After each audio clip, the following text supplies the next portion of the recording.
Fost 28 pajjiż tal-Unjoni Ewropea huma biss 7 l-pajjiżi li għandhom apparat biex pazjenti li jlaqtu l-marda tal-Ebola ikunu iżolati tul il-proċess kollu. Malta hija waħda minn dawn is-7 pajjiżi.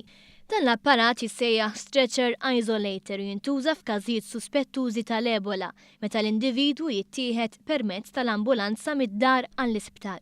Tkellem dwar dan il-kap tas-sezzjoni prevenzjoni infezzjonijiet fl-Isptar Mater Dei Dr. Michael Borch f'intervista mal-programm News.mt li se jixxandar il-lejla wara l-aħbarijiet. Għandna wkoll stretcher isolator, bażikament huwa stretcher li minnu nnifsu huwa qisu bużżieqa fejn l-arja ta' dik il-bużżieqa tiġi filtrata biex ma jkun hemm laqqas l-ebda riskju għall-ambjent fejn il-pazjent ikun huwa ġej ġo l-ambulanza jew ġo l-isptar.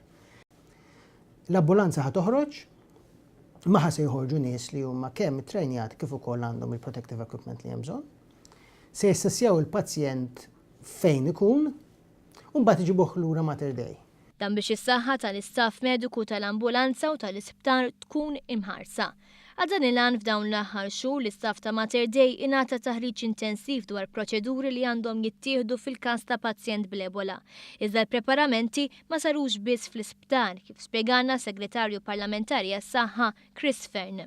Aħna bdejna billi ħarriġna lin-nistana fil-port u fl-ajruport u fl-Airport Internazzjonali ta' Malta. Saħħaħna il-klinika li għandna biex ikollna faċilitajiet ta' iżolament u għandna l-ilbis protettiv apposta. L-istess għamilna fil-Freeport fejn saħħaħna il-klinika li kellna hemmhekk. Għamilna wkoll ftehim ma' Red Cross f'pajjiżna biex ikollna klinika li tista' tkun mobile li tmur minn posta l ieħor, faċilitajiet ta' protezzjoni u ta' iżolament, anke saħansitra se titlgħudex f'każijiet ta' każi suspettati ta' Ebola. Dan kollu juri li Malta qed timxi mar-rakkomandazzjonijiet tal-Għaqda Dinjija għas-saħħa sal-inqas dettall.